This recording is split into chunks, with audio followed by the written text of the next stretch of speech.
Hi, I'm Andrew Wasson. Thanks for joining me for my weekly guitar blog. It's August 24th, 2014, and this week we're going to do a video on my top 5 practice tips. And this week's question was sent in from Mark. He's out in Swartz Creek, Michigan, and he wrote in with this email: I really like the work you've done on your YouTube channels covering practicing.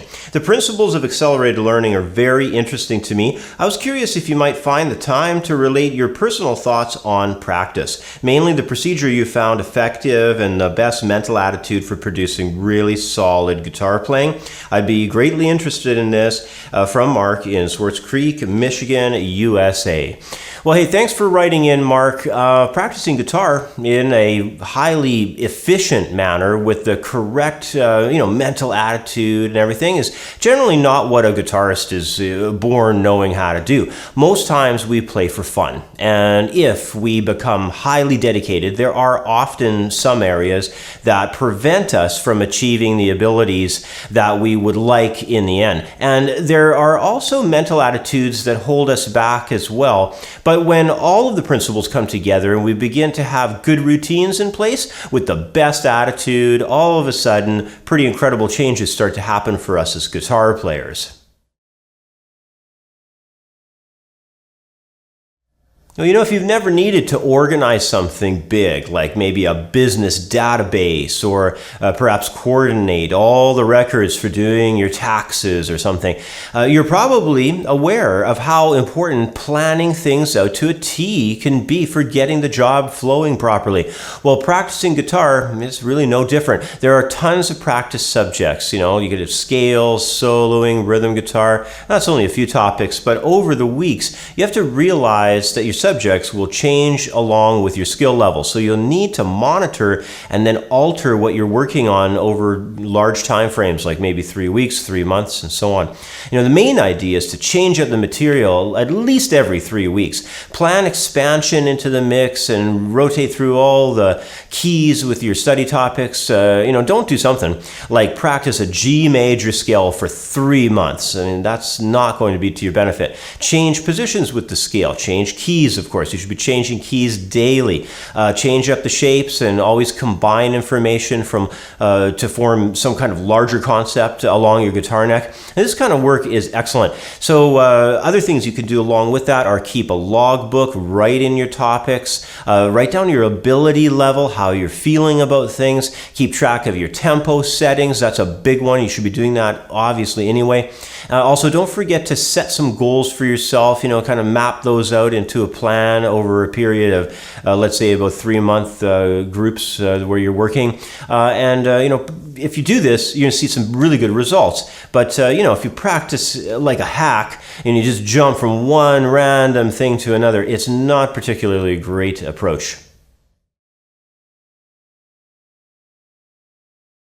Well, it probably goes without saying that we can all be lazy at times, but when we're lazy with pushing ourselves into more complex musical ideas, styles, and even guitar techniques, our playing, it just sort of stays the same, stagnates. And it can sometimes stagnate like that for a long time. I've met some students where it seems like their playing has been stagnating for years and years, and that's obviously not a good thing. Mr. Howard Roberts, legendary guitarist and founder of Hollywood, California's famous guitar school, the Guitar Institute of Technology, always stressed that musicians need to keep pushing themselves into new material and new situations that are beyond their current musical level or musical ability. And whether it's a piece that seems impossible or maybe a style that kind of boggles your mind right now, like maybe jazz or something, pushing yourself into developing a skill for areas beyond your technical and musical boundaries will cause incredible advances to occur in your guitar playing. So try doing it and you'll find out for yourself.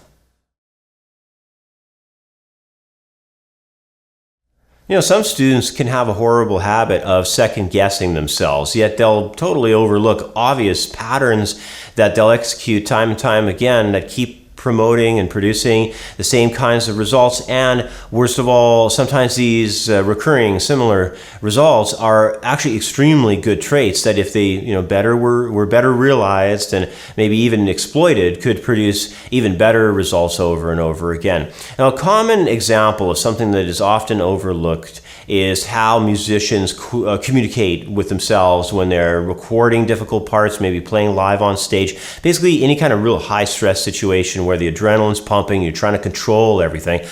Really competent and successful players will say things to themselves like, oh, I know I'll play this perfectly if I just stay focused, slow down my mind, and, stay on top of the music, everything will be fine. So, talking to yourself like that puts your mind at ease, and it's very positive thinking, and it actually really changes the way you're able to perform.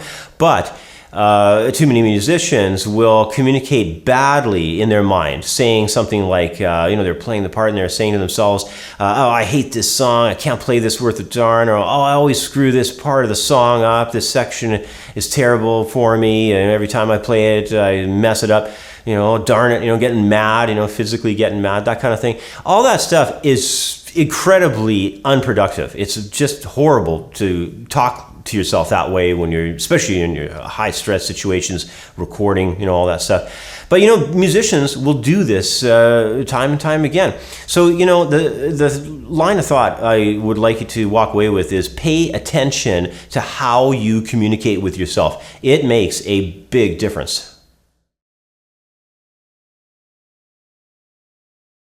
Could you imagine how good your band would be if you and the group could practice twice a day, every day of the week?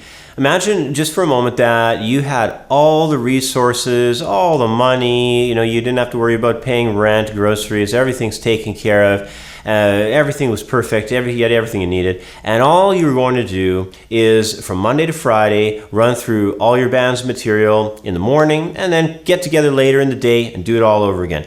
How good do you figure your band would become with a training routine like that? Probably pretty incredible. And, this can also apply to basic guitar training as well. It's just about hitting it every day.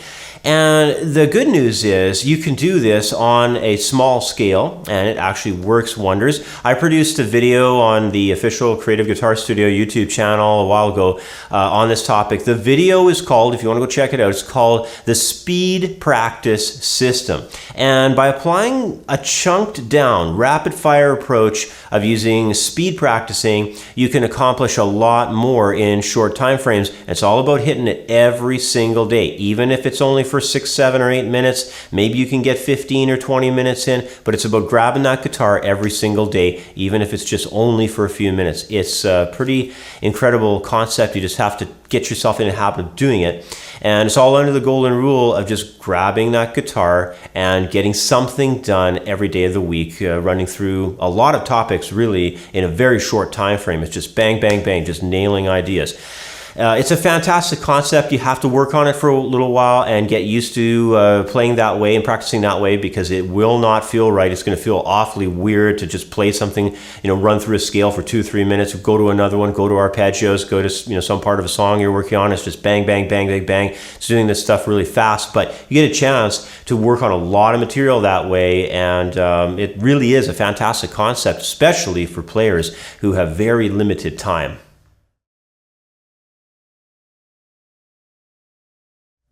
One of the most often overlooked and pushed off to the side subjects for musicians is ear training. I've been a music teacher for over 20 years, and even though I will suggest singing scales, studying interval sounds, working on learning the feel of rhythms, doing transcription, and many other ear training topics, students will blow this subject off constantly. And when you stop and think about it, what kind of an art form is music? It's an auditory one. And what part of the body do we use for hearing and processing sound? Our ears and our mind. So ear training is the study of the ability really to recognize melody, harmony, musical lines, interval relationships, rhythms, and especially perceiving pitch and rhythmic performances from live and recorded music. You think about it, this is the very pinnacle of being a musician. You just can't slough this stuff off. So make a decision to, at the bare minimum, transcribe a few songs by ear every week. Do not use tab, do not use charts of any kind. Use your ear only, listen to the song, and go that way. Try and grab something to write it down on, and make some notes for yourself and all that. However, do not use any pre-established tabs or books that you've purchased at the music store. Do it by ear.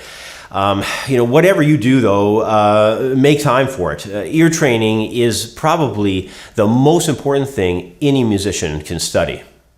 Well, I hope you've enjoyed listening to my lecture on practice tips. I think practicing a musical instrument is best thought of as a well-balanced routine that you get into that involves obviously a plan, but it's not just having a plan. It's having a good mental attitude, being really devoted to putting the time in and really wanting to get better. Having a good focus on developing your ear and constantly evolving through a well-organized a list of topics. You don't want to ever sit on things for too long. If you adopt this kind of an approach, though, to learning your guitar, you'll achieve a lot better results down the road. And I think a big benefit will not only be the consistent increase in your level of skill on the instrument, but it'll also translate into having a better appreciation for what becoming truly dedicated to an instrument does for your overall love of music. It just keeps getting more enhanced as time goes on. Anyway, that's about all the time I have for today. As always, thanks for watching. Have yourself a great week, and I'll catch up with you next time. Bye for now.